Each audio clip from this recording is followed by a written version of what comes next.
Namaste! I am Anita Goa. Today I'm going to share with you my 9 tips for how to practice Vinyasa yoga safely. This video is intended for those of you who have some Vinyasa yoga practice under your belt. Last week I shared with you my 8 tips for how to begin a Vinyasa yoga practice, and that was geared more towards beginners. If you haven't seen that video, it might be worth checking it out because there's a little bit more basic information in that one, and this one sort of adds to it in a little bit more of an intermediate way, but it all is connected. So let me get started on the 9 tips, and after you've watched this, I would love to hear from you, your thoughts, what you learned, or if you have anything that you would like to add.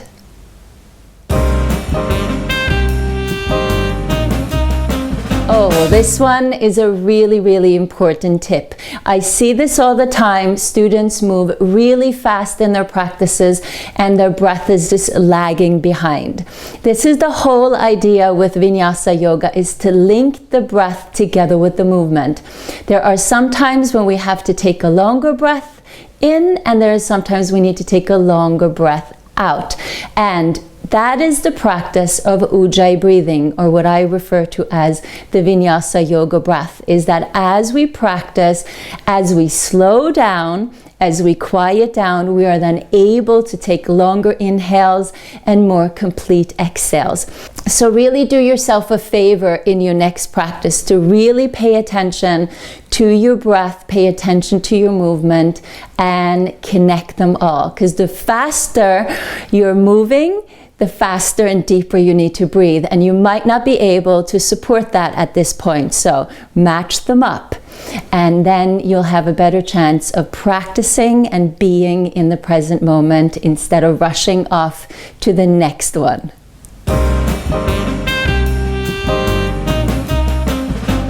I did mention this one in the beginner video, my 8 tips to how to begin Vinyasa yoga, but it is so worth repeating, because this is one thing that we have to practice over and over and over again. We get ambitious in our practice, and I think it's all with good intention. We want to improve, but the thing is, we don't improve unless our breath is with us, and our breath is always present in the moment. So take your time, pay attention, practice putting yourself in a position where you can breathe, because you truly will be in the driver's seat. And if you are present in the moment, that will take you into the future. You can't be in the future and then be in the present at the same time. So breathe, be here now, and then one thing will lead to the next, and you will progress and get exactly to where it is that you want to go. But don't compromise your breath ever.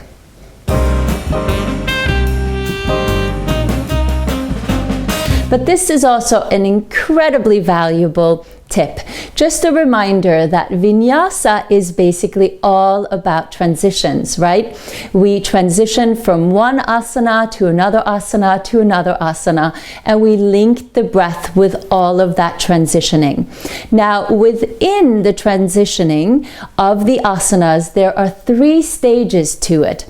And the first stage is moving into the asana. The second stage is staying in the asana, and the third stage is moving out of the asana. All of these stages are super important to be mindful of, but I think that it is very important to be extra mindful of the third stage, the getting out of the asana. I see a lot of stuff happening in that stage, and not as much integration as there could be, and a little bit too much ambition also, perhaps. So I'll give you an example. Say, for instance, you go into a split pose. Most people transition into a split pose way further than what they can handle. And then when they try to get out of the split pose, they can't get out of it. They have to turn to the side, and they have to get themselves basically out of the pose in order to get out of it. Right? So that is just a pure example of where you really need to be mindful of, and where injuries very easily can happen. So next time you practice, try to pay attention to the 3 stages within your practice and see how maybe you can be a little bit more mindful of it.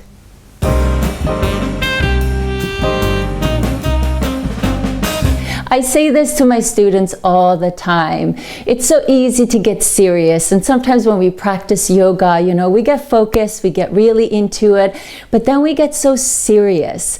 You know, try to practice with a little Mona Lisa smile on your face. So if you had to film yourself, you know, you wouldn't look so scary.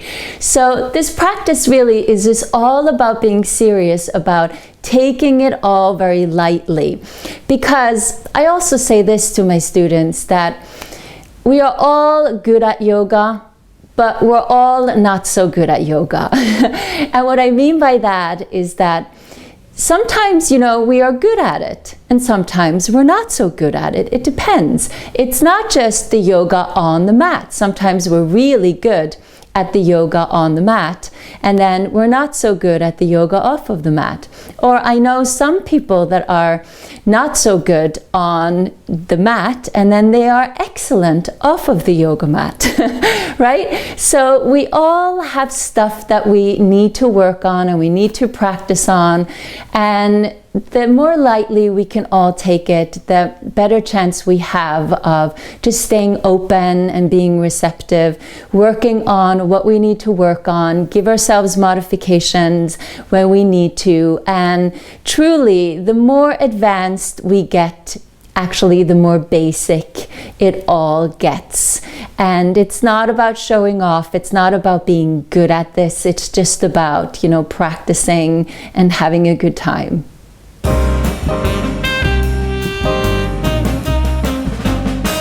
I have definitely fallen into the category of being the teacher that gives a lot of chaturangas in my classes. And at one point, the asana police came and arrested me and said, "Anita, cut down on the chaturangas." And since that arrest, definitely I have cut down on my chaturangas. And I've even sometimes practiced chaturanga-free practices. And that has been really eye-opening. Try that one time and you'll notice other muscles that get involved without participating in a chaturanga, and it's still a wonderful, wonderful vinyasa practice. I am not against the chaturanga at all. I think that it is an incredibly important move to integrate into a vinyasa practice. But it is very important that you are mindful of every single chaturanga that you do, that you have good form and that you know what you're doing. Recognize what your strengths are as well as recognize what your weaknesses are. Because if you end up doing the chaturanga wrong, even one time or two times, over time, that could cause major shoulder injuries, and it's not worth it.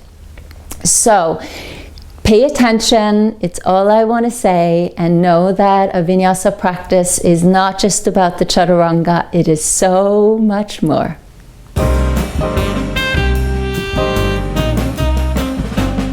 The whole beauty with Vinyasa yoga, I think, is that there are so many possibilities. You can create whatever vinyasa that floats your boat. You can link whatever yoga poses together depending on what your intention is. And it doesn't have to just be a vinyasa practice that revolves around the sun salutations. In my practice, in my Goa flow, I integrate moon salutations as well as ocean salutations, and I make up my own salutations. So I highly recommend to just pay attention to how you like to move, what feels good on your body, and keep changing it up, because if you keep changing it up, it's never ever going to get boring, you'll never get stale, and you will always be allowing yourself to move into areas that maybe you haven't ventured into before, and that can just strengthen your mind, your body, as well as your spirit. So the more you allow yourself to do that on the yoga mat, the more you're going to allow yourself to do it off of the yoga mat. A winning combination.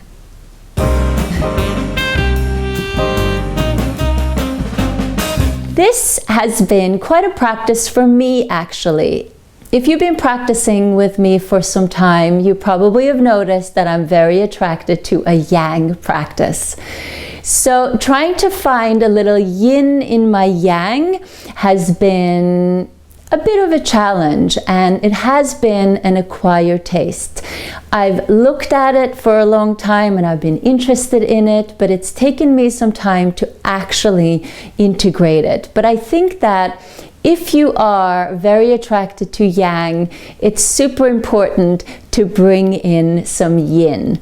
Because if we only practice yang, then it just ends up becoming, I think, too aggressive, and we can very easily get injured. If we allow ourselves to bring in some more yin, then we allow ourselves to find some more balance. So truly stay as deeply connected to your breath as you can. Try to sit in meditation position for a longer period of time after your strong vinyasa practice.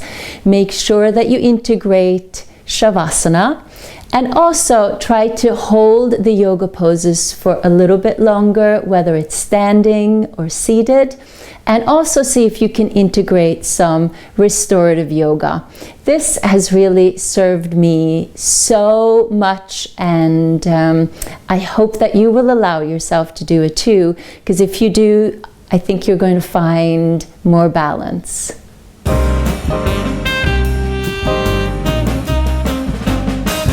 My first yoga teacher, Beryl Bender-Birch, used to talk about energy management all the time in practice. And Vinyasa yoga is all about managing our energy better. When we try to practice, say for instance, a pose like a headstand, then if we put too much energy into it, maybe we throw ourselves into it, then we'll end up falling over. If we don't put any practice into it at all, then we're not going to really get anything out of it, right? As we practice, then we learn to put in the right amount of effort, and that's when we find balance. So that basically is vinyasa, is to learn to manage your energy better. You don't want to put in too much, you don't want to put in too little, but you just want to find what the right amount is for you, so that you will improve on the mat, but also that your life off of the mat will improve as well, and that you stay injury-free. And I'm always inspired by Krishnamacharya's quote of what a yogi is. He says that a yogi is someone who has energy inside of his or her body. Like basically the arrows are pointing in, the arrows are not pointing out. So ask yourself, are your arrows pointing in or are your arrows pointing out? And how are you managing your energy in your practice?